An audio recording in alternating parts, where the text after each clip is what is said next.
ತುಂಬ ಜನದ ಪ್ರಕಾರ ಒಂದು ಬಿಸ್ನೆಸ್ ಅಂತಂದರೆ ಒಂದು ಶಾಪ್ನ ಓಪನ್ ಮಾಡೋದು, ಅಲ್ಲಿ ಅವ್ರಿಗೆ ಇಷ್ಟ ಬಂದಂಥ ಒಂದು ಪ್ರಾಡಕ್ಟ್ನ ಸೇಲ್ ಮಾಡೋದು ಅಂತೇಳಿ ಅನ್ಕೊಂಡಿದ್ದಾರೆ. ಬಿಸ್ನೆಸ್ ಅಂತಂದರೆ ಒಂದು ಸಿಂಪಲ್ ಸಿಸ್ಟಮು. ಏನು ಸಿಂಪಲ್ ಸಿಸ್ಟಮ್ ಅಂತಂದರೆ ಜನರ ಪ್ರಾಬ್ಲಮ್ನ ಅರ್ಥ ಮಾಡಿಕೊಂಡು ಆ ಪ್ರಾಬ್ಲಮ್ಗೆ ಸೊಲ್ಯೂಷನ್ ಕೊಡೋ ಮುಖಾಂತರ ಅರ್ನ್ ಮಾಡೋದಿದೆಯಲ್ಲ, ಈ ಒಂದು ಸಿಂಪಲ್ ಸಿಸ್ಟಮ್ಗೆ ನಾವು ಬಿಸ್ನೆಸ್ ಅಂತೇಳಿ ಕರಿತೀವಿ. ಓಕೆನಾ.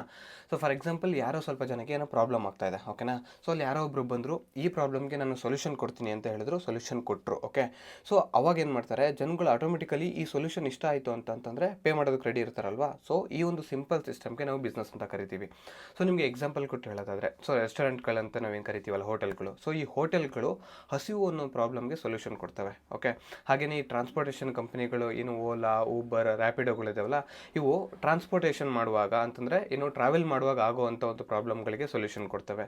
ಸೊ ಅದೇ ರೀತಿಯೇ ಈ ಫ್ಲಿಪ್ಕಾರ್ಟ್, ಅಮೆಝಾನ್ಗಳು ಏನು ಈಸಿಯಾಗಿ ಶಾಪಿಂಗ್ ಮಾಡೋ ಹಾಗೆ ಹೆಲ್ಪ್ ಮಾಡ್ತವೆ. ಸೊ ಹೀಗೆ ಜನರ ಪ್ರಾಬ್ಲಮ್ಗಳನ್ನು ಅರ್ಥ ಮಾಡಿಕೊಂಡು ಆ ಪ್ರಾಬ್ಲಮ್ಗಳಿಗೆ ಒಂದು ಆಲ್ಟರ್ನೇಟಿವ್ ಸೊಲ್ಯೂಷನ್ ಕೊಡೋದಿದೆಯಲ್ಲ, ಇದು ಒಂದು ವೇ ಆಫ್ ಬಿಸ್ನೆಸ್. ಫೈನಲ್ ಆಗಿ ಹೇಳೋದಾದರೆ, ಬಿಸ್ನೆಸ್ ಅಂತಂದರೆ ಒಂದು ಪ್ರಾಡಕ್ಟ್ನ ಸೇಲ್ ಮಾಡೋದಷ್ಟೇ ಅಲ್ಲ, ಜನಗಳಿಗೆ ಅವರ ಪ್ರಾಬ್ಲಮ್ನ ಅರ್ಥ ಮಾಡಿಕೊಂಡು ಸೊಲ್ಯೂಷನ್ ಕೊಡಬೇಕು, ಅದ್ರ ಜೊತೆಗೆ ವ್ಯಾಲ್ಯೂನ ಪ್ರೊವೈಡ್ ಮಾಡಬೇಕು. ಅವ್ರು ಕೊಡೋವಂಥ ಹಣಕ್ಕೆ ವರ್ತಿ ಅಂತ ಅನಿಸ್ಬೇಕು. ಓಕೆ.